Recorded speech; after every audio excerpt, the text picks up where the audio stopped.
Baiklah, selamat siang. Kami dari kelompok 3 akan mempresentasikan hasil diskusi kami, yaitu tentang akuntansi internasional dan IFRS. Sebelum masuk ke materi, kami akan memperkenalkan diri terlebih dahulu. Kami dari kelompok 3 terdiri dari Intan Christine Siregar, Tommy Mahendra, Winda Lestari, dan Winda Muslimah. Selanjutnya akan dijelaskan oleh teman saya, Intan Christine Siregar. Akuntansi internasional. Era globalisasi saat ini menuntut adanya suatu sistem akuntansi internasional yang dapat diberlakukan secara internasional di setiap negara, atau diperlukan adanya harmonisasi terhadap standar akuntansi internasional dengan tujuan agar dapat menghasilkan informasi keuangan yang dapat diperbandingkan, mempermudah dalam melakukan analisis kompetitif dan hubungan baik dengan pelanggan, supplier, investor, dan kreditor. Akuntansi internasional adalah akuntansi yang memfokuskan isu atau masalah-masalah yang berhubungan dengan perusahaan yang menjalankan bisnis internasional, juga mencakup studi tentang standar dan praktik akuntansi di seluruh negara, serta membandingkan standar dan praktik akuntansi di masing-masing negara. Perbedaan-perbedaan akuntansi internasional terdapat 3 kemungkinan pengertian orang terhadap akuntansi internasional. Yang pertama, konsep parent foreign subsidiary accounting. Yang kedua, konsep komparatif. Yang ketiga, word accounting.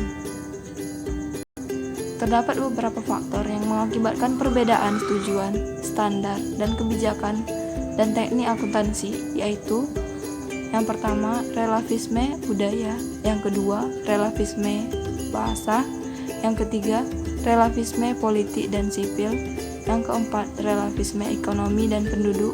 Yang kelima, relativisme hukum dan pajak. Model umum pelaporan keuangan yaitu yang pertama, Anglo-American Model yang dianut oleh negara United Kingdom, United States, Kanada, dan di ASEAN. Yang kedua, The Continental Model yang dianut oleh negara yang pertama Prancis, yang kedua Jerman, yang ketiga Jepang. Harmonisasi standar akuntansi internasional. Harmonisasi merupakan proses untuk meningkatkan kompatibilitas, kesesuaian praktik akuntansi dengan menentukan batasan-batasan seberapa besar praktik-praktik tersebut dapat beragam. Harmonisasi akuntansi internasional merupakan salah satu isu terpenting yang dihadapi oleh pembuat standar akuntansi, badan pengatur pasar modal, bursa efek, dan mereka yang menyusun atau menggunakan laporan keuangan. Upaya untuk melakukan harmonisasi standar akuntansi telah dimulai jauh sebelum pembentukan Komite Standar Akuntansi Internasional pada tahun 1973. Slide selanjutnya. Harmonisasi akuntansi mencakup harmonisasi yang pertama, standar akuntansi yang berkaitan dengan pengukuran dan pengungkapan. Yang kedua, pengungkapan yang dibuat oleh perusahaan-perusahaan publik terkait dengan penawaran surat berharga dan pencatatan pada bursa efek. Yang ketiga, standar audit. Slide selanjutnya. Keuntungan dengan adanya harmonisasi akuntansi internasional yaitu 1. Pasar modal menjadi global dan modal investasi dapat bergerak di seluruh dunia tanpa hambatan. Standar laporan keuangan berkualitas tinggi yang digunakan secara konsisten di seluruh dunia akan memperbaiki efisiensi alokasi modal. Yang kedua, investor dapat membuat keputusan investasi lebih baik. Portofolio akan lebih beragam dan risiko keuangan berkurang. Yang ketiga, perusahaan-perusahaan dapat memperbaiki proses pengambilan keputusan strategi dalam bidang merger dan akuisisi. Yang keempat, gagasan terbaik yang timbul dari aktivitas pembuatan standar dapat disebarkan dalam mengembangkan standar global yang berkualitas tertinggi. Slide selanjutnya. Terdapat 6 organisasi yang menentukan standar akuntansi internasional dan memajukan penyelarasan akuntansi internasional. Di antaranya, yang pertama, International Accounting Standard Board atau IASB.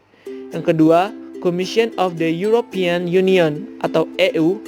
Yang ketiga, International Organization of Securities Commission atau IOSCO. Yang keempat, International Federation of Accountants atau IFAC.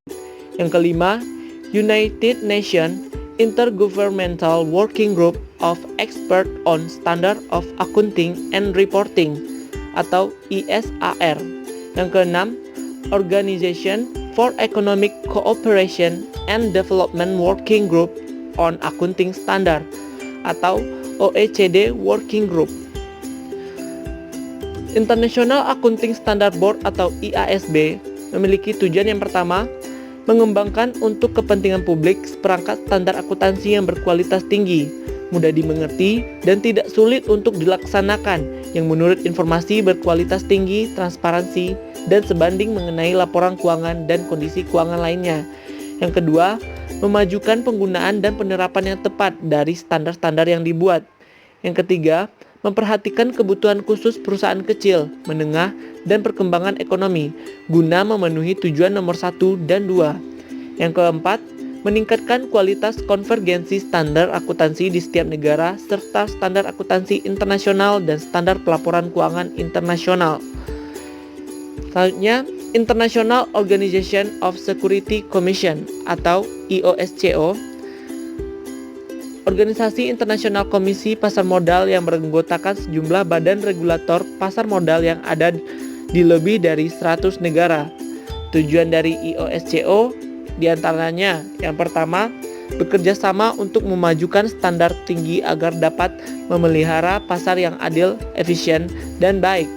Yang kedua, bertukar informasi tentang pengalaman tiap negara guna memajukan perkembangan pasar domestik. Yang ketiga, menyatukan usaha setiap negara untuk membuat standar dan pengawasan yang tepat terhadap transaksi sekuritas di setiap negara. Yang kelima, saling membantu memajukan integritas pasar dengan menerapkan standar-standar secara teliti dengan menindak segala pelanggaran.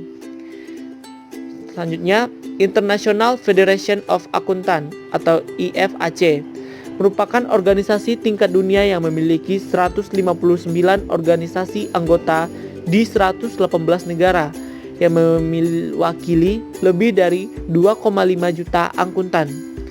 IFAC didirikan pada tahun 1977. Misinya adalah memperkuat profesi akuntansi di seluruh dunia dan memberikan peran terhadap perkembangan ekonomi internasional yang kuat dengan mendirikan dan memajukan kesetiaan terhadap standar profesional berkualitas tinggi, memperluas konvergensi internasional, dan berbicara mengenai masalah kepentingan publik di mana keahlian profesi tersebut lebih relevan. Tentang sejarah IFRS. IFRS merupakan standar akuntansi internasional yang diterbitkan oleh International Accounting Standard Board atau IASB. Standar akuntansi internasional disusun oleh 4 organisasi utama dunia, yaitu Badan Standar Akuntansi Internasional atau IASB, Kondisi Masyarakat Eropa atau EU, Organisasi Internasional Pasar Modal atau IOSCO, dan Federasi Akuntansi Internasional atau IFAC. Selanjutnya adalah tahun-tahun penting dalam sejarah IFRS. Yang pertama pada tahun 1966. Sejarah International Accounting Standard atau IAS dimulai pada tahun ini dengan pengajuan proposal pembentukan kelompok studi yang beranggotakan The Institute of Chartered Accountants of England and Wales, American Institute of Certified Public Accountants, dan Canadian Institute of Chartered Accountants. Proposal ini pada tahun 1967 disetujui dengan dibentuknya Accountant International Study Group atau AISG. Yang kedua pada tahun 1973, International Accounting Standard Committee atau IASC dibentuk secara resmi dengan maksud dan pesan sponsor yang jelas bahwa semua standar akuntansi internasional yang akan diterbitkan oleh badan ini harus memenuhi syarat, yaitu be capable of rapid acceptance and implementation worldwide. Selanjutnya pada tahun 1997 dibentuk suatu badan interpretasi yang disebut dengan Standing Interpretation Committee atau SIC yang memiliki tugas mempertimbangkan perdebatan atas isu yang timbul menyangkut menyebut suatu standar dan menyusun suatu panduan untuk menyelesaikan perdebatan tersebut. Yang keempat, tahun 2000. Pada bulan Mei tahun 2000, IOSCO atau International Organization of Securities Commission menggunakan IAS untuk penerbitan saham antar negara atau cross border listing.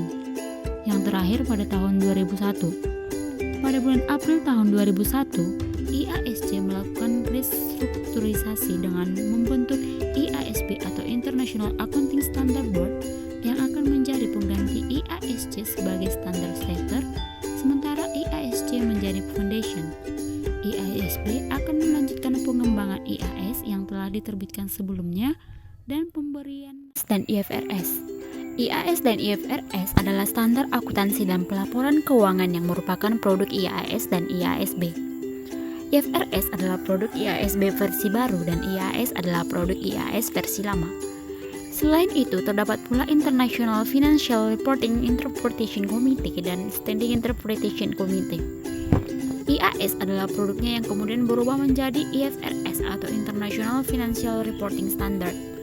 Standar akuntansi internasional IASB telah didahului oleh Dewan Komite Standar Akuntansi Internasional atau IASC yang beroperasi dari tahun 1973 sampai tahun 2001. IASC didirikan pada bulan Juni 1973 sebagai hasil dari perjanjian badan akuntansi di Australia, Kanada, Prancis, Jerman, Jepang, Meksiko, Belanda, Inggris, Irlandia, dan Amerika Serikat. Konvergensi IFRS dan PSAK. Baskerville 2010 mengungkapkan bahwa konvergensi dapat berarti harmonisasi atau standarisasi.